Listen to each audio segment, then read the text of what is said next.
Hola, ¿alguna vez te has imaginado perdido en medio del desierto, naufragando en medio del océano o inclusive perdido en medio de la selva?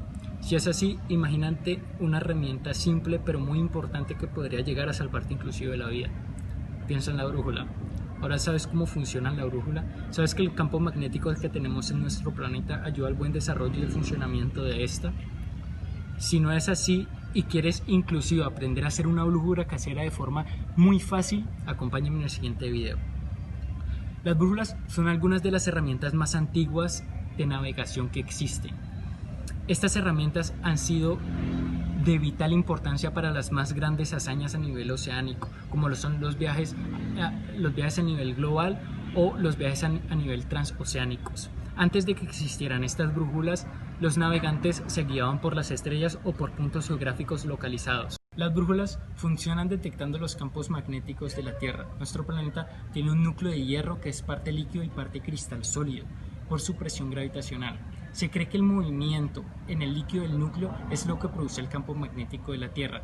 Como todos los campos magnéticos, el campo magnético de la Tierra tiene dos polos principales, el polo norte y el polo sur. Estos polos magnéticos están un poco fuera del eje de rotación de la Tierra, el cual es utilizado como las bases de los polos geográficos, pero están lo suficientemente cerca como para que las direcciones generales con los ajustes para la diferencia polar llamadas declinación puedan ser utilizadas para la navegación. Una brújula tiene una aguja magnetizada, un eje de rotación libre. Esto le permite a la aguja reaccionar de la mejor manera ante los campos magnéticos cercanos. Como los opuestos se atraen, el polo sur de la aguja es atraído por el polo norte de la Tierra. En el siguiente video te explicaremos de una mejor manera lo que acabamos de decir. Espero que te quede muy claro y te ayude. Vamos. Bueno, ahora procederemos a explicarles cómo funciona el campo magnético de la Tierra creando una brújula casera de forma muy sencilla. Para lo siguiente necesitamos una coca, en este caso transparente, con el cual por debajo vamos a pegar las coordenadas correspondientes, norte, sur, este y oeste. Necesitamos una aguja, un imán con el cual vamos a imantar la aguja y un corcho, en este caso de vino. Tenemos que atravesar el corcho con la aguja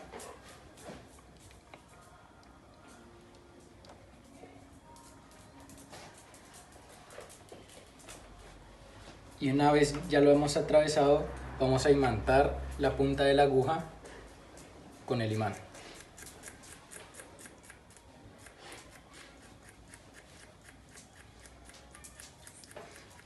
Una vez lo hayamos imantado, vamos a poner la aguja en reposo en un eje de rotación libre y vamos a ver cómo el polo sur de la aguja va a ir hacia el polo norte de la Tierra.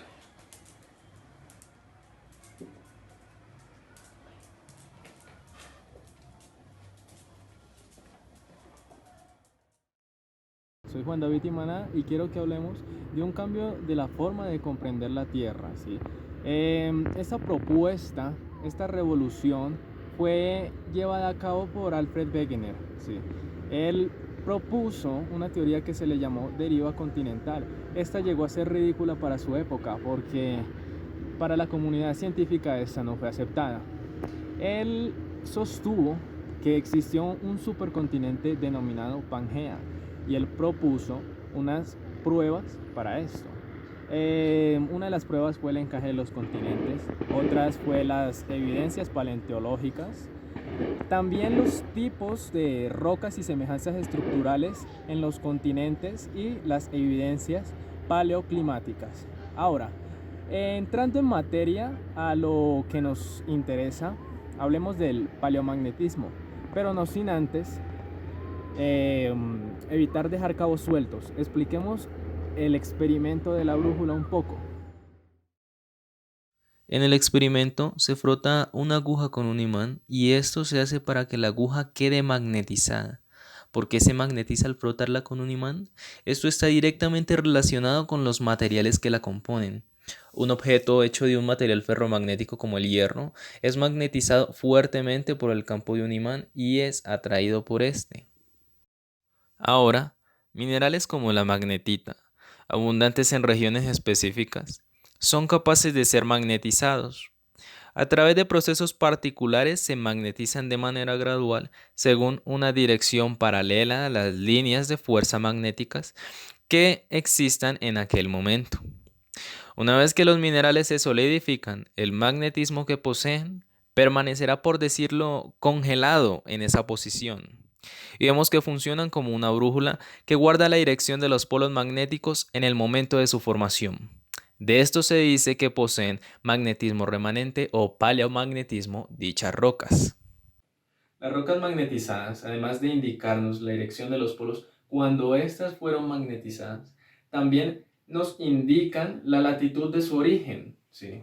La latitud, recuerden que es el ángulo del arco entre la línea del ecuador y cualquiera de los paralelos de la Tierra. Los paralelos son líneas, son circunferencias paralelas a la línea del ecuador.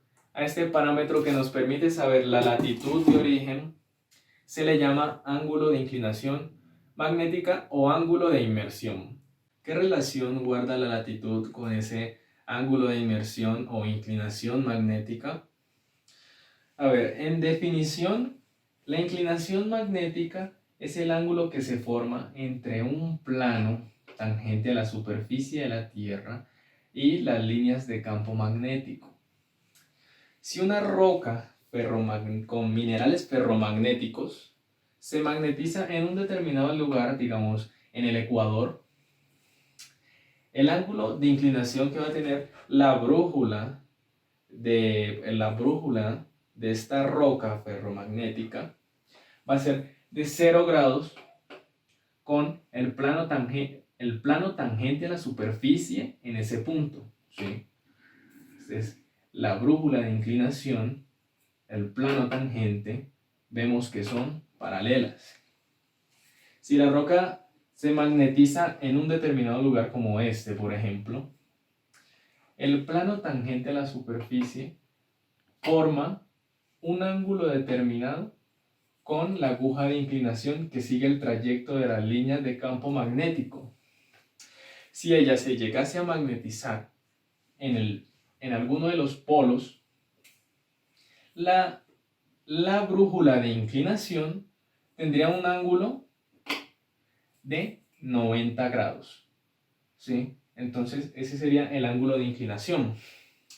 Vemos entonces que ese ángulo de inclinación de la aguja o de la brújula de esa roca va a depender de la latitud en donde esa roca se magnetice. Si esa roca se magnetiza en este punto y nos la encontramos aquí, a partir de eso podemos hallar unas deducciones. Hacia allá voy. En resumen, el magnetismo de las rocas proporciona un registro de la dirección y la distancia a los polos magnéticos en el momento en el que se magnetizó la unidad rocosa. Ahora introduzcamos otro término habiendo comprendido lo anterior, la deriva polar aparente.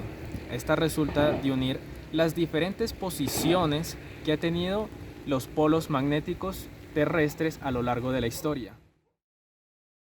Una prueba que sirvió para apoyar la teoría de la deriva continental fue la trayectoria de migración polar para Norteamérica y Europa. Sus trayectorias polares eran parecidas, pero tenían una diferencia de 30 grados de longitud. Se concluyó que no era posible que hubiese habido más de un polo norte magnético. No se encontraron pruebas de esto. Sin embargo, se pueden explicar estos resultados tan particulares colocando los continentes en la posición en que se encontraban cuando hacían parte de Pangea. Vemos en el ejemplo de las brújulas, el campo magnético nos ayuda a ubicarnos dentro del planeta, ubicando los polos magnéticos de la Tierra. Por otro lado, esto también ayuda a los animales a migrar. También nos protege de las tormentas solares que emite nuestra estrella, el Sol. Estas tormentas solares emiten unas partículas, las cuales son desviadas por el campo magnético y es lo que provoca las auroras boreales y australes.